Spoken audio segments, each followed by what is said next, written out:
కదిరిలో తల్లి బిడ్డ మృతిపై ఆగ్రహం పెల్లుబికింది. పద్మావతి హాస్పిటల్ ముందు బంధువులు, ప్రజా సంఘాలు ఆందోళన నిర్వహించాయి.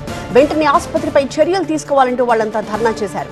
డాక్టర్ వల్లే తల్లి బిడ్డ చనిపోయారని ఆసుపత్రి ముందు బైఠాయించి నిరసన వ్యక్తం చేశారు.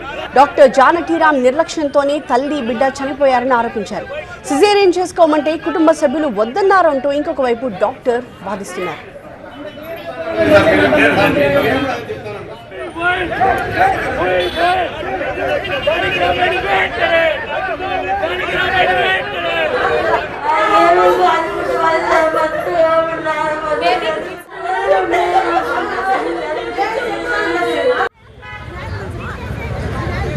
ప్రకారంగా 27 ఈ రోజు డెలివరీ డేట్లో అయిపోయినాయని చెప్పి అబ్జర్వేషన్ కోసం అడ్మిట్ చేసినాము. పెయిన్స్ రాలేదు. సిజేరియన్ చేసుకోమంటే పేషెంట్ వాళ్ళ భర్త కానీ బంధువులు కానీ తోడుగా ఉన్నవారు ఎవరు ఒప్పుకోలేదు. నార్మలే కావాలన్నారు. నార్మల్ కావాలంటే పెయిన్స్ వచ్చే వరకు వేచి ఉండాలని చెప్పాను. రాత్రి 1:30 అలా పెయిన్స్ మొదలైనవి. ఉదయం 7-11 నిమిషాలకి ఆడబిడ్డ కానిపోయింది.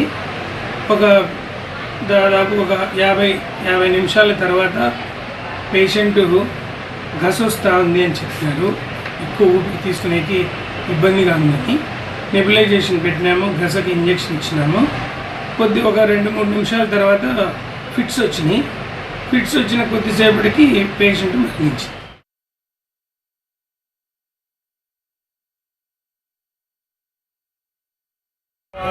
డాక్టర్ అంటే జాయిన్ అమ్మన్నారు. 9 రోజులు కూడా జాయిన్ అయినారు. నొప్పులు వచ్చేసి తగ్గిపోతా ఉన్నాయి.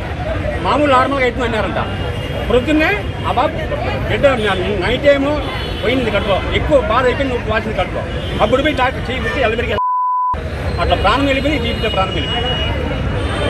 డాక్టర్ వల్లే జరిగింది. డాక్టర్ వల్లనే జరిగింది. చూసుకోబడకాల్సిన బాడీ బిడ్డ కానీ ఏమో ఎంతసేపు పెట్టకూడదు. బిడ్డ ఫస్ట్ పెట్టి కూడా మీకు సీరియస్గా ఉంటుంది పరిస్థితి. బయట తీసుకోమని ఏమని చెప్పాలి. సమానం ఎట్లా చంపినావు, ఏం పెట్టి మాకు అబ్బాయిలని నేను రమ్మని వాడితే అడుగుతుంటే